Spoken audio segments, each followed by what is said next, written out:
Is it working? Okay, good. Well, thank you very much for being patient during the computer delay, but we are now apparently up and running, which means it's time to come to our new book. You ready to study a new book? Yeah. Yes. Well, it's not about time. Now, remember, it's important to keep in our mind that although the Torah is written as one large scroll, it is actually made up of 5 separate books. This is an anthology, so to speak. And they can be studied separately, but we just don't read from them separately when we're reading during the services, because we want to make sure that we are saying very clearly that all of these books are the same, of the same sanctity, belong together, and all of them are of God's revelation. So now we reach the second book in the series.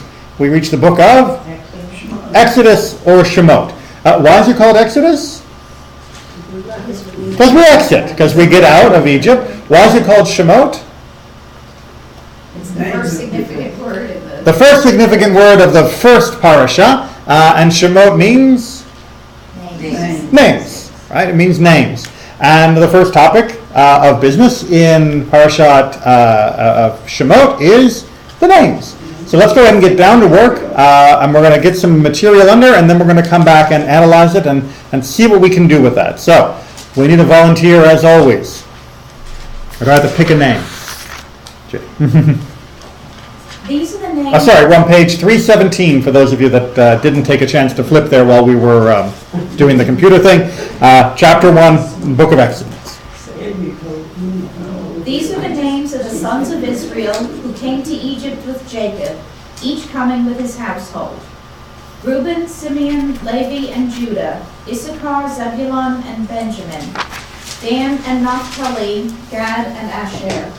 The total number of persons that were of Jacob's issue came to 70, Joseph being already in Egypt. Joseph died, and all his brothers, and all that generation. But the Israelites were fertile and prolific.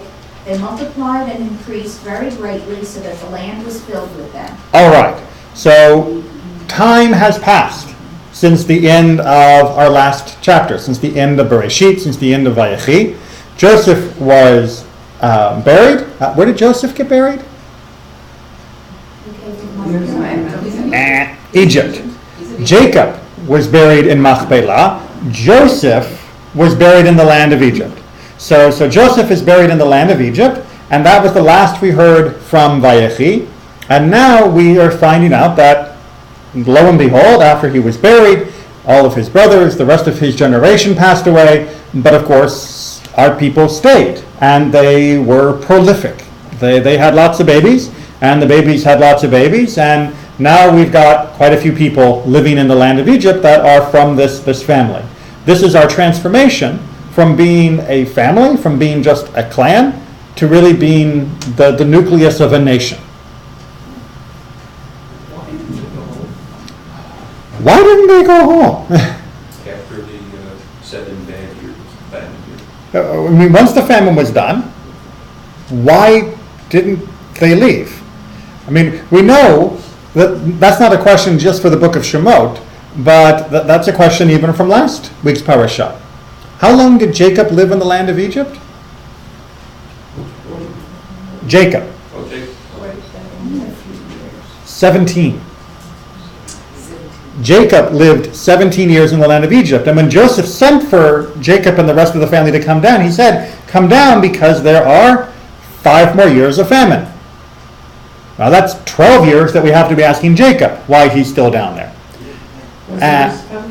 Because he's comfortable, absolutely, because after all, what's his son's job?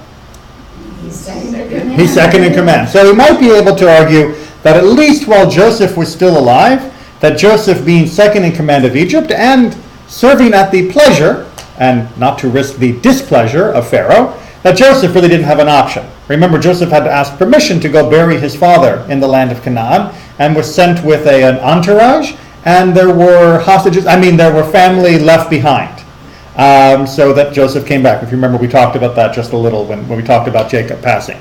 So during Joseph's lifetime, it's probably very obvious why the family stayed down there. They didn't have much of a choice. But now that Joseph is dead, now that the main link into the upper echelons of Egyptian politics is gone, Why stay? I think your answer probably still works. Yeah, it still works. They had homes, they were comfortable. They were They comfortable. built a life there. Absolutely, and this is something that our ancestors would wrestle with, and the book of the Torah deals with, and more explicitly later on. It is easier to guarantee yourself a regular livelihood in Egypt than it is in the land of Israel. Egypt is methodical. Egypt is well regulated and orchestrated according to the seasons and according to astronomy. The reason why the Egyptians were so good at astronomy, the reason why they bothered with astronomy, was because the Nile was clockwork. And the Nile, being able to predict when the Nile would flood, when it would inundate, when it would fertilize, and then when it would recede, meant that you knew when to plant, when to harvest, when to do all the things you needed to do. And that dependability on the Nile, that 365-day cycle, means that it's a lot easier to plan for the future. It's a lot easier to make sure that you'll have enough. You're not dependent upon the rain from the sky. You're not worried about, what's going to happen next week. Will there be enough? Will there be enough? So staying in Egypt is kind of a smart move. But there's a problem, right? Egypt isn't where we're supposed to be. And that's what the whole book of Exodus is about.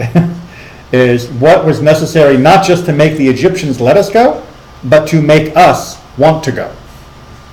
Okay, so let's go ahead and keep looking here.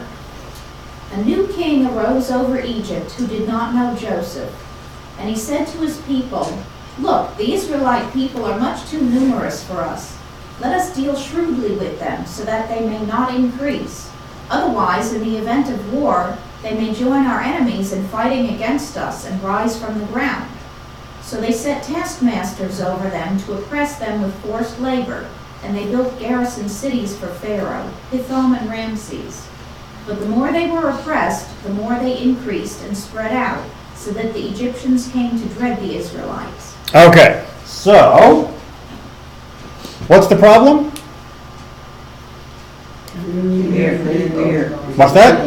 They're afraid that the Israelites are going to increase and fear. Fear of what? Us multiplying. Why is that a problem? Okay, fear of us taking over or Leaving. allying, not yet, with others. All right, and Egypt has this problem, which is to say that Egypt is a wonderfully fertile land. It is a wonderfully rich land. It is the gateway to the riches of Africa at this time. And there are lots of people on the other side of the Sinai Peninsula who are kind of attracted by that. So Egypt indeed did suffer a lot of wars between itself and the people on the other side of the Sinai Peninsula. And of course, oftentimes Egypt was the one creating the wars as they tried to conquer the people who lived on the other side of the Sinai Peninsula. So this becomes a very common theme. So the fact that they would be afraid of us allying with other people makes a lot of sense. We came from the other side of the Sinai Peninsula. We would be more likely to side with the people attacking from the other side of the Sinai Peninsula. There were no general threats of massive wars from the south and the rest of Africa. So if people were going to attack, they would be from where we used to live. So it's a reasonable fear. So what's the first step of the solution? Okay. Forced labor. Put them to work, right? Because if you work them hard enough, they won't continue to multiply. That's the theory. Yeah. Didn't quite work out that way, did it? Apparently, no matter how exhausted you are after working, you're still going to be able to procreate. And no matter how hard you make people work or what poverty, as long as there's enough to subsist on, they'll be able to continue to subsist and to feed their children and have another generation come in. Right? Okay, so let's go on and see what our second solution is going to be. The Egyptians ruthlessly imposed upon the Israelites the various labors that they made them perform. Ruthlessly they made life bitter for them with harsh labor at mortar and bricks, and with all sorts of tasks in the field. The king of Egypt spoke to the Hebrew midwives, one of whom was named Shiphrah and the other Puah, saying, When you deliver the Hebrew women, look at the birth stool. If it is a boy, kill him. If it is a girl, let her live. The midwives, fearing God, did not do as the king of Egypt had told them. They let the boys live. So Okay, pause there. So what was the number 2 solution? Kill the boys. Okay, who's doing the killing? The midwives, the Hebrew midwives. Midwives need to kill. All right, the midwives need to kill the boys. All right? Why? Why kill the boys? Well, when they grow up, boys carry weapons. When they grow up, boys carry weapons. Yeah. And girls don't. And girls generally do not. Certainly in that day and age, that seems to be true. Seems to make sense, right? But notice what your answer has already told you. Why were we valuable to the Egyptians as forced labor if they were killing the men that would do much of the labor? They didn't really care about forced labor, it was just a tool. Exactly. Remember, the forced labor was not about getting benefit from us. The forced labor was originally instituted in order to keep us from multiplying. They didn't enslave us to enrich themselves. That was a perk. They enslaved us to try and subjugate us, to keep us from multiplying. When that didn't work, they killed the boys, which undermines the work value that they would be getting from us, but it still goes back to dealing with the main concern, which was the fear of us. So sometimes we lose sight when we're looking at second and third and fourth levels of policy of what was the original concern that created these policies, because they can look like some of the later policies are undermining previous ones. But if they all fit to the original concern, then the policies still make sense, no matter how evil they might be. All right. So we're on verse 11, or 18, sorry. Okay. Need new glasses. So the king of Egypt summoned the midwives and said to them, "Why have you done this thing, letting the boys live?" The midwives said to Pharaoh, "Because the Hebrew women are not like the Egyptian women. They are vigorous. Before the midwife can come to them, they have given birth." All right. So the midwives fear God more than they fear Pharaoh, who thought he was a god, or at least that was the propaganda. And not only do they help the boys live, but they lie to him about it. Because as much as they fear God more than the Pharaoh, that doesn't mean they want Pharaoh to kill them. If they can avoid being killed, they'll do that too. They're not going to needlessly martyr themselves. And so the line they come up with is, well, you know, these Hebrew women, they're a hardy bunch. And by the time we get there, they've already had the kid. So, and presumably have hidden it. So we can't do anything about it. Because they weren't given instructions to kill wives, right? They weren't given the instructions to hunt down babies. They were given the instructions that when a baby is born, kill it, if it's a boy. Well, if they're not there to see whether it's a boy and girl, they can't do that job, so problem solved. From their point of view, Pharaoh has another solution. And God dealt with the midwives, and the people multiplied and increased greatly. And because the midwives feared God, he established households for them. Then Pharaoh charged all his people, saying, "Every boy that is born you shall throw into the Nile, but let every girl live." Okay, so the final stage of the policy is? Instructing all the people Okay, to kill babies. all kill the boys. All of us should kill the boys. Now, we talked a couple years ago about whether we were killing all the boys, meaning including even the Egyptian boys, and we'll come back to that a little bit later. But at the moment, see the progression, right? That eventually we're getting to this most inclusive solution. It's gradually increasing in terms of the severity, but it's also gradually increasing in terms of the number of people involved. All right, we had a few taskmasters, and then we bring in the midwives, and now we're bringing in the entire nation to propagate this evil against us, because the initial stages weren't working. There's a very, in the Footnotes? Mm-hmm. commentaries down below, there's something that I think is said so beautifully. Persecution cannot be successful without complicity of the community. Absolutely. And when people say, "I didn't know," No, not at all. And in fact, the persecution that we reach eventually is successful in killing many, many people. But is it successful in stopping the Israelites from eventually rising up and causing great damage to the Egyptians?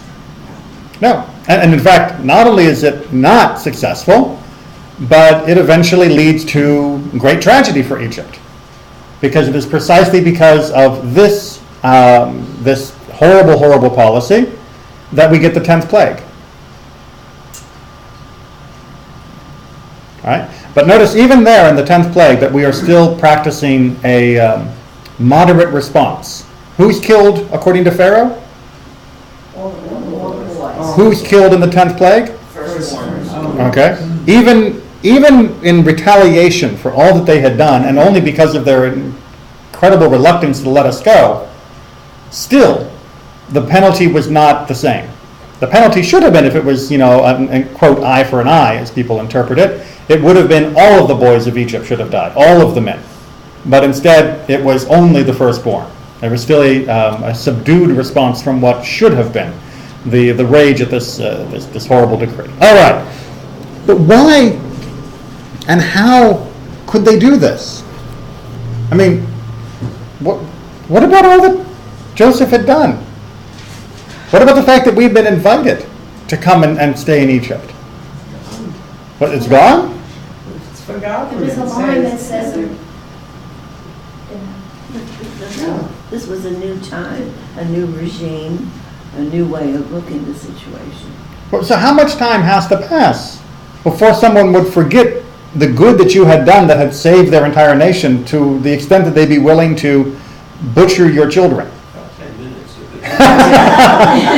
It's in the interest of the oppressor. It's about 10 minutes if it's in the interest of the oppressor. Well, this is, of course, a question that gets answered in the text by verse 8. A new king arose over Egypt who did not know Joseph, which may seem very simple, but obviously there are lots of opinions about what that means.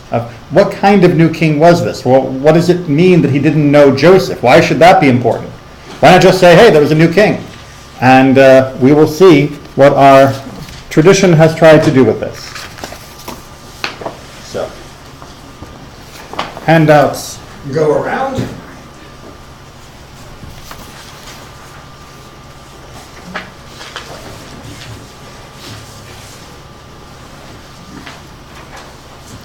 How are we doing? Just about made it?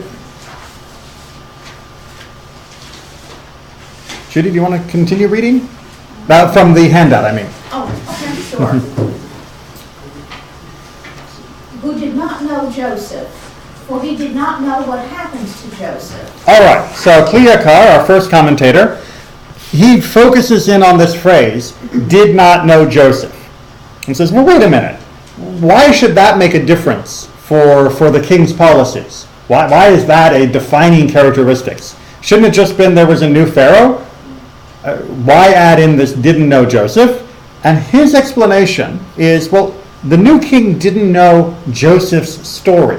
Not just he didn't know him personally, not just that he didn't know what Joseph had done for Egypt, he didn't know Joseph's life story. Because For his brothers endeavored with all their strength to destroy him and to nullify his dreams, and all their plots did not succeed. For the will of God was with Joseph to make him great, and the word of our God stands forever. So did Pharaoh say, lest they increase against the will of God, who said, so shall they increase, and brought plans upon them and was not successful, just as Joseph's brothers were not successful. all right, so why was Pharaoh's ignorance of Joseph important for what happens next? According to Cleocar, someone would like to put that into less clunky English? Because God had planned thus and such will happen to Joseph, and just as Joseph's brothers were not successful in stopping God from doing God's will, Pharaoh also did not believe in God and what God might want to do. If you know the story of Joseph, then you should know you can't stop God's plans. Doesn't matter how hard you fight, doesn't matter if you throw him in a pit, doesn't matter if you sell him off as a slave. It's gonna come to happen if that's what God wanted. So why in the world should you do it? But if you don't know Joseph's story, then you might think that, hey, who cares what this so-called God wants to do with these people? I want to do X, Y, and Z. If you knew Joseph's story, you wouldn't try and go against God's plan. If you don't know Joseph's story, then you end up with what we have for the next few verses. But even if you know Joseph's story, if you think you're God, you don't recognize his God. You have no idea how important this other God is, this one God. You're God. So he doesn't know the background there. The reason Joseph had the story is because there was a really powerful God on his side. Pharaoh says, oh God, I can do what I want. So what if he's got a powerful God? So yeah, so a bunch of his nebbish brothers couldn't kill him. Yeah, right. They weren't gods. I am. So I can do what I want. Indeed. So does that mean that the Pharaoh was someone who didn't know Joseph enough to know the story, meaning a new Pharaoh? Or was he the same Pharaoh who, now that he no longer needed Joseph and now that he saw a problem in his own mind with the people being in the land, simply decided to behave differently than he had when he had appointed Joseph and when he had raised up the family? Remember, this is the Pharaoh who threw people in the prison and then took them out, and some he took back out and raised up, and some he took out of prison and cut off their head. So, is it the same guy or is it a different guy? It's got to be a different one. It's- Because everybody, the whole generation died out. This is like 400 years later. That's, I heard 400 years. Okay. Again, we're going to have to go back and review, I think, because last year before, I'm afraid I'll have to check the archives, we did talk about the length of years of the oppression in Egypt and the length of years of the dwelling in Egypt. And it is not 400 years. Okay, it's 400 years, and the Torah is very explicit about this. It's 400 years from the prophecy that God gave to Abraham. And in fact, the Talmud is very clear on going through and doing the lists. And depending upon how you count in different parts, the amount of time that we were actually oppressed is somewhere around 70 years. We're not talking about the long part. We're talking about being in Egypt for maybe 100, maybe 200 years max.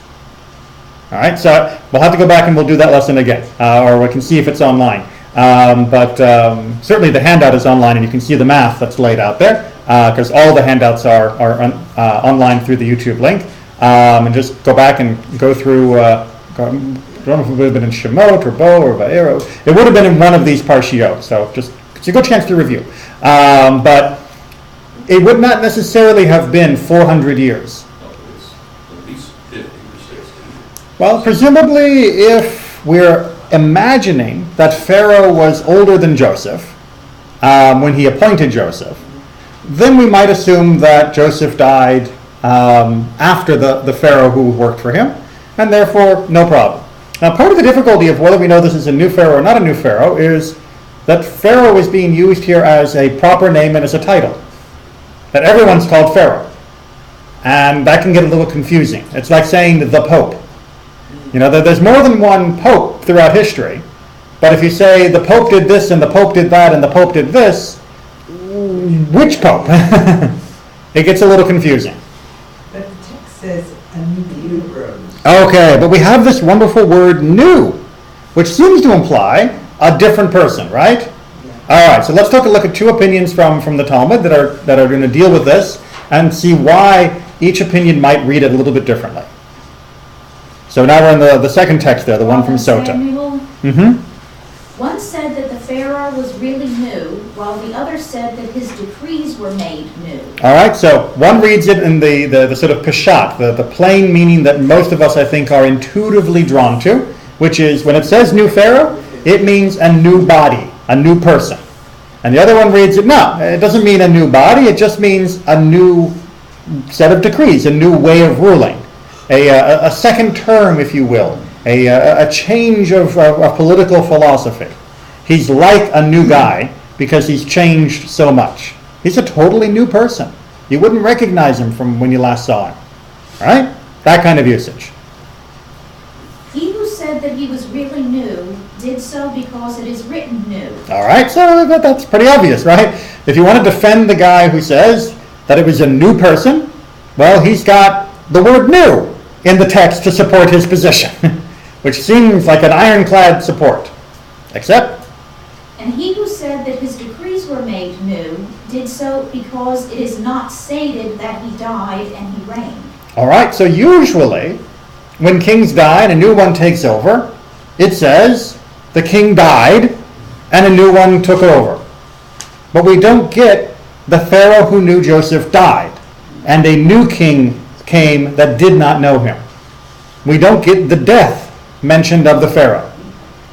So there's an opening. Now you may still want to side with those who say that this was a whole new person altogether, but understand where this side of the Midrash is coming from, which is if it doesn't say the guy died, you don't have the right to assume that he died.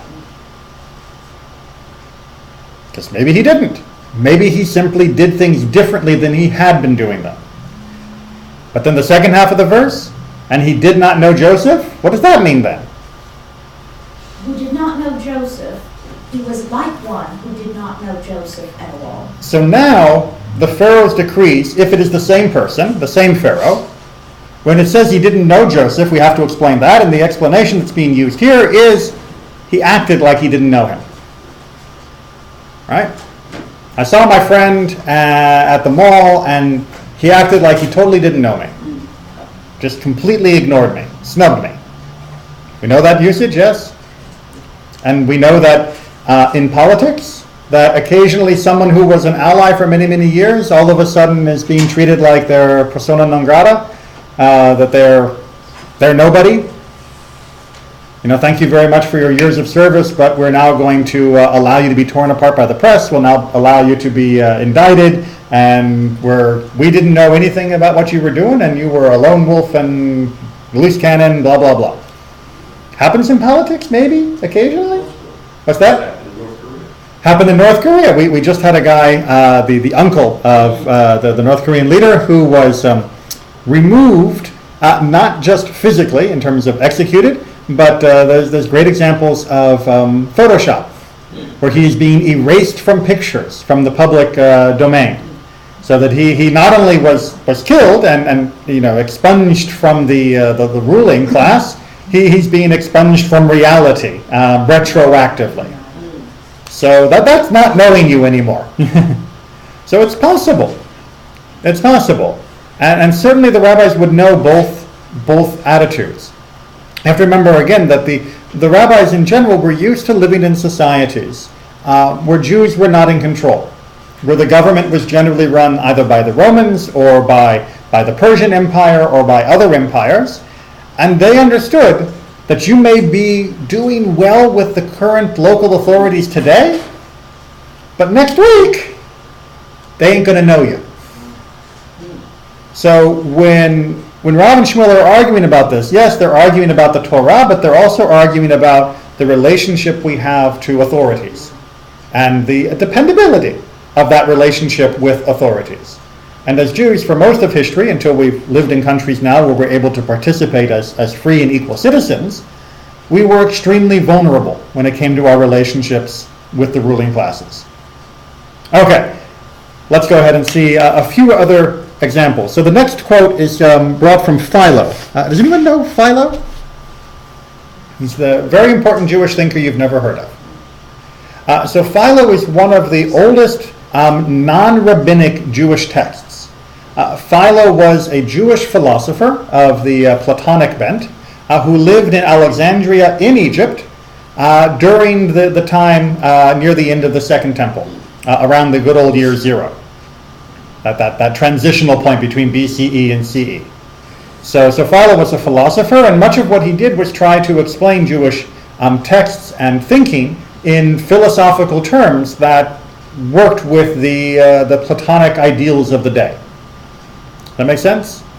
So think Jewish philosopher, ancient, and you're on the right page.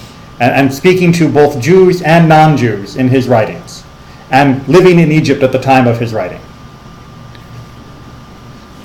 The king of the country, inasmuch as the nation of the Hebrews kept continually increasing in numbers, fearing lest gradually the settlers should become more numerous than the original inhabitants, and being more powerful, should set upon them and subdue them by force, and make themselves their masters, conceived the idea of destroying their strength by impious devices, and ordered that of all the children that were born, the females only should be brought up, since a woman, by reason of the weakness of her nature, is disinclined to and unfitted for war, and that all the male children should be destroyed, that the population of their cities might not be increased, since a power which consists of a number of men is a fortress difficult to take and difficult to destroy. And that was one sentence. Thank you. Yeah, the power of commas. All right, so what's Philo's basic thrust of why did the Egyptians do what they did? We said earlier. Well, what you said specifically earlier, which is why would they kill the boys? Because the boys are a military force. The boys are a military force. They're a threat. The boys grow up to be men. Men hold spears. Spears are a problem. Therefore, if you kill the boys, you remove the power of this as a military threat. So why did they throw them? So why didn't they? Through all of this. Why didn't they just get rid of them? Right? There's a whole another world waiting. Other than God's will, you know. So other than it being God's will, obviously, but from the Egyptians, they were not recognizing God's will when they were having their policy discussions. What was the simplest approach? Simplest thing would have simply been to kick them out, right? Right? Just get rid of us. Before we became slaves, before they had to kill anyone, why not just say thank you very much? We were very appreciative for all that your people did, well, specifically just one of you, to keep us all from starving those many years ago, but you've overstayed your welcome. There's the door. Why not? But if they do that, the same force could gather together and rise up against them. Okay, so They can, you know, keep your friends close and your enemies closer. and your enemies closer. So you have to remember that Egypt was not content to simply sit in its borders. Egypt wanted to rule as much of the land as they could. And much of the land that they wanted to rule, Egypt being down here, was this. You know, this was pretty good to rule. There was a lot going on here that would be nice to be in control. So if they just send us back as a large group, well, now they are deliberately adding us to the enemies in the land that they are hoping to conquer or hoping to keep from conquering them. So where can they get rid of us? Where can they send us to that wouldn't just make us more of a threat that they couldn't control? Does that make some sense? Yeah. Right? Because of their imperial ambitions, because Egypt considered all of the known world to be basically theirs, or should be theirs, that there was no place to just send us that would make us no longer a threat. If we just moved out and we continued to be as fertile and profitable as we had been, then we'd just be a bigger threat to them from outside their borders. Better to keep us here, under their thumb, where they can watch us, control us, and neuter our power. At least that was their idea. Didn't work out so well for them in the end. Didn't work out so well for us in the middle. But that's, I think, probably the best explanation of why the Egyptians didn't just kick us out.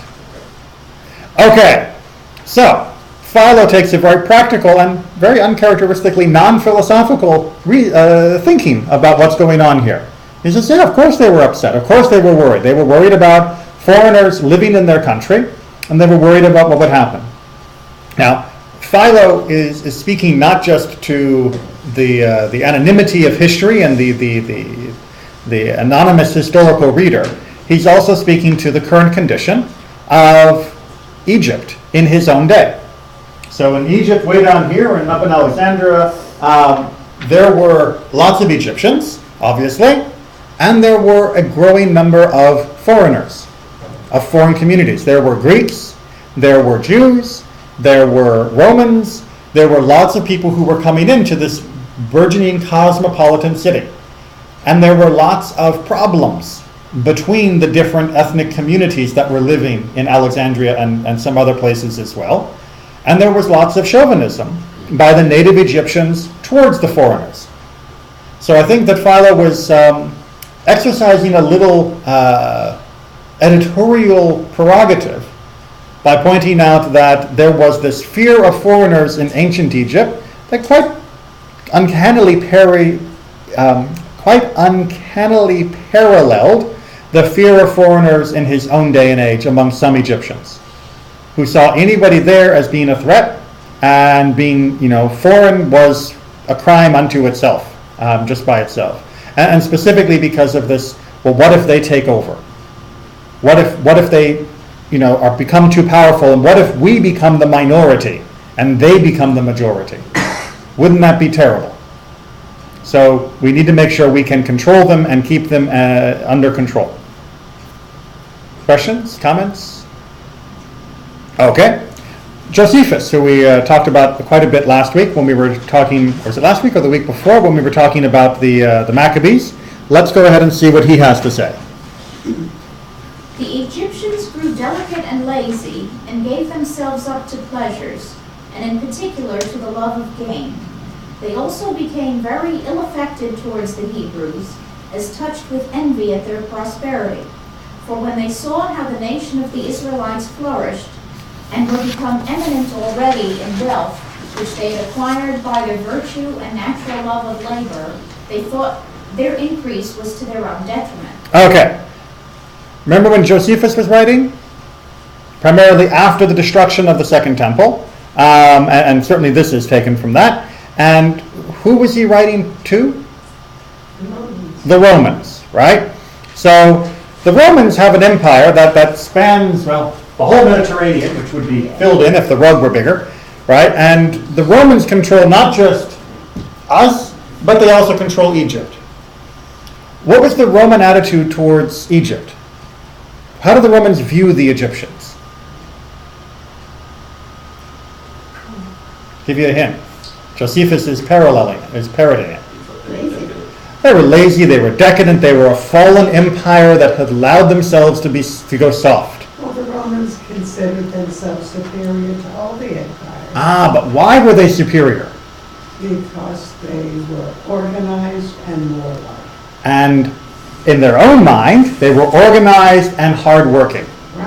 Right? They were not going to have happen to them what happened to the Persians, what happened to the Egyptians. They were not going to become soft and pampered and decadent and all of that. Yes, they did, obviously, but that wasn't what they were going to do.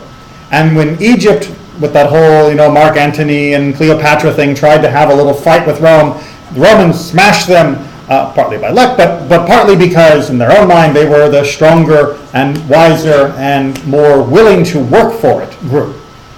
Josephus is drawing a similar parallel in ancient Egypt between Egypt and us. Which means if we are opposite to Egypt in the ancient world, who are we akin to in Josephus's world?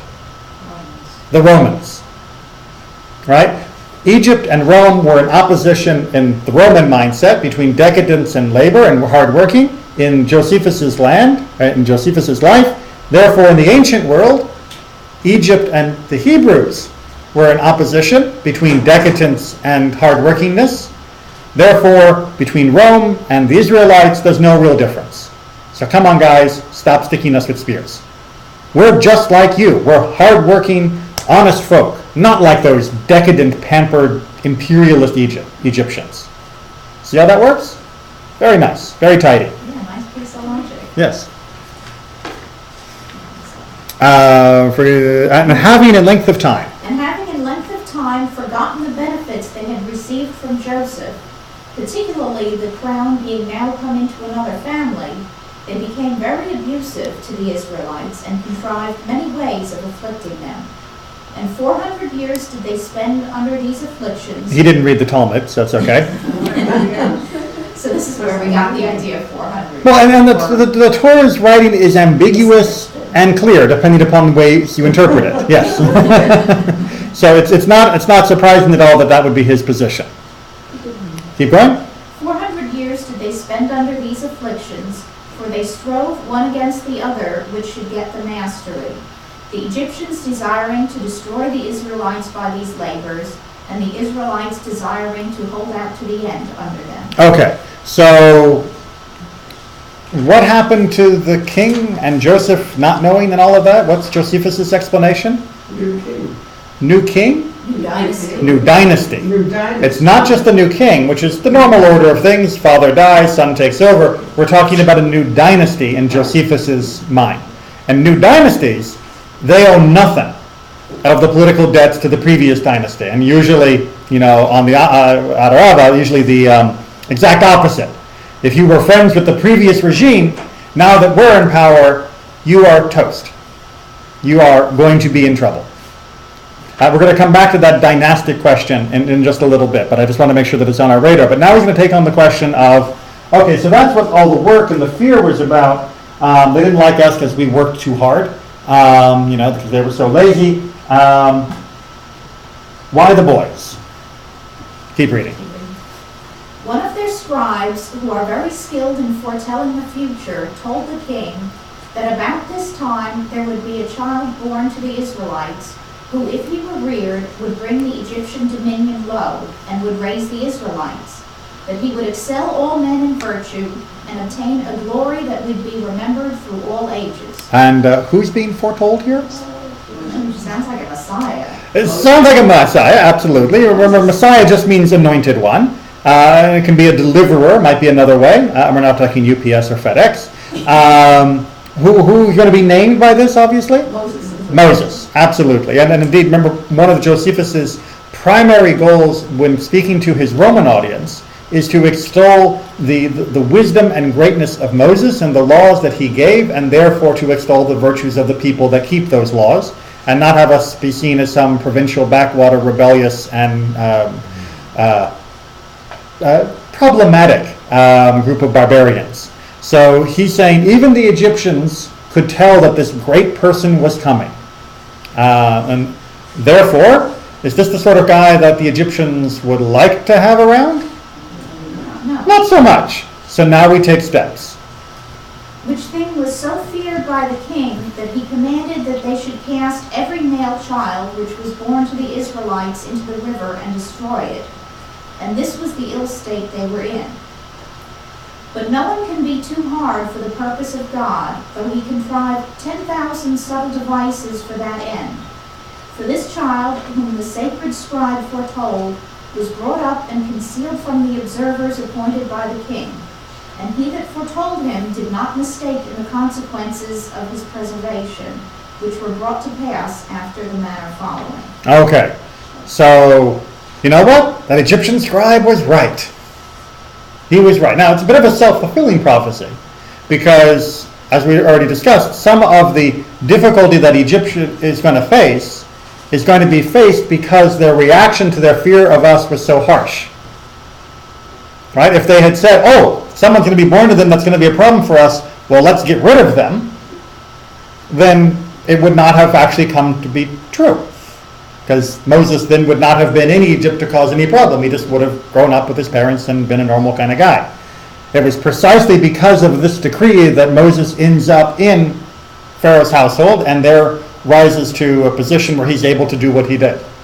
So if the Egyptians had just not overreacted to this prophecy, the prophecy would not have come true. That's what we call self-fulfilling prophecy. Make sense? Okay. This, by the way, also is repeated in rabbinic texts as a midrash, that the foretelling of Moses' greatness by the Egyptians and the Egyptian astrologers. Remember, Egyptians were famous for their observations of the stars and all of that, and they could always tell when the Nile was going to flood. It was like they could tell the future. That or they just had an almanac. But, you know, for people back then, that seemed like telling the future. If you could name to the day when the Nile was going to flood, it seemed awfully impressive. So the fact that they were this foretelling was ascribed to them makes perfect sense in the way they viewed the ancient world. So still we're left with this question of why the Egyptians reacted the way they did. I mean, I don't know about you, but I'm not 100% satisfied. I'm not 100% just at peace with, okay, yeah, new king, new dynasty. Well, I'm not sure, but they felt this was the best solution, and da-da-da-da-da. And okay, we'll work them to death, we'll kill them, and then that'll be... But doesn't that still seem just a bit of overkill? Nice fun. Thank you. Glad someone got it. Isn't it a bit extreme? I mean, are foreigners really that dangerous? People do still react that way today, or at least Nazis didn't like foreigners, and many other people to boot. And certainly, if you think they're going to side with your enemies, if you think they're going to side with other people. So I want you to take a look at this last quote here from Ibn Ezra, who is one of the only commentators in the Middle Ages to make this hypothesis, which, as we're going to see, might have a fair degree of validity to it, based on modern Egyptian scholarship. and a new pharaoh arose. Its explanation is as simple as its implication, that he was not from the descendants of the previous dynasty. Okay, so just as Josephus hinted at, Ibn Ezra picks up and drives home as the thing of what does it mean a new pharaoh arose? It means dynastic shift. Now, that may not sound too much of a big deal for us, because I mean Egyptians are Egyptians, right? I mean, is there a big difference between when Republicans take over the White House and when Democrats take over the White House?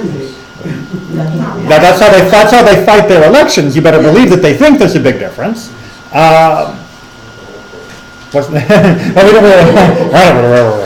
So we don't need to talk about how big of pockets they're all in, but the question here is to understand a little bit more, is to understand Egyptian dynastic shift. Okay? Almost all in China and in Egypt, when a dynasty changes, everything changes. And especially when the dynasty is now made up of people ethnically different. All right? So Egyptians have reason to be especially upset about dynastic shift being caused or reinforced by foreigners, because it happened. If you look at the timeline there at the bottom, you look at the second intermediate period, which is in brackets labeled as Hyksos rule. The Hyksos were a group of Asiatics, that is to say people from Asia rather than from Egypt, who came in, and modern scholarship generally thinks that they came in mostly under peaceful means. They introduced the war chariot to Egypt, but they probably introduced it without actually attacking them with it. And eventually they grew to such numbers that they took over the northern part of Egypt. The Delta region became under Hyksos rule, under these Asians.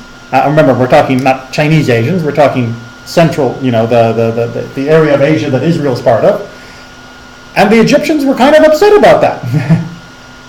And it took quite a long time, as you can see, a couple hundred years, before the kings who were at the southern, what's called the Upper Egypt, it's upper because it's further up the Nile, even though it's further down on the map, before they could reestablish rule over the northern part of Egypt and reunify the Egyptian kingdom. So many scholars have wondered whether or not the story of Joseph and then the new king arising happened somewhere between one of these moves. There's some difficulties, although people have jumped to the conclusion that Joseph must have been appointed by a Hyksos pharaoh, and then when the Hyksos were kicked out, Joseph and his people are left as the last Asiatics stuck in the room, and the people who took over didn't look so friendly upon the Asiatics. They didn't really want us to necessarily be around, but they weren't ready to, as we've talked about before, to get rid of us and just have us be a free threat somewhere out in the wilderness. There's some problems with that theory, and we don't know conclusively yet, because the timelines are a bit fuzzy, because it does seem from the text itself that the pharaoh that Joseph was serving was Egyptian. By the description of the customs, by the description of the dress, and the way they handle things, it definitely seems more classically Egyptian than Hyksosian, rather than Hyksos-like. And so, although we might be tempted to call the pharaoh that Joseph served Hyksos and then the next pharaoh a pure Egyptian, it may have been the other way. It may have been that Joseph served the original pharaoh, the original pureblood Egyptian pharaohs, and then when the Hyksos took over, they may have seen Joseph and his family as being a threat to their rule, because we were from the wrong clan. Even though we were Asiatic like them, we had been getting on so well with the previous guys that we might be considered a threat to their rule.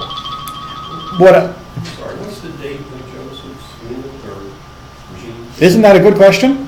I don't know. No, we don't know. We don't know. We don't know. It depends on whether you go for a late or early Exodus narrative. There are arguments on both sides of whether we left during the Middle Kingdom or whether we left after the Hyksos and at the beginning of the New Kingdom. And that's something that scholars continue to wrestle with.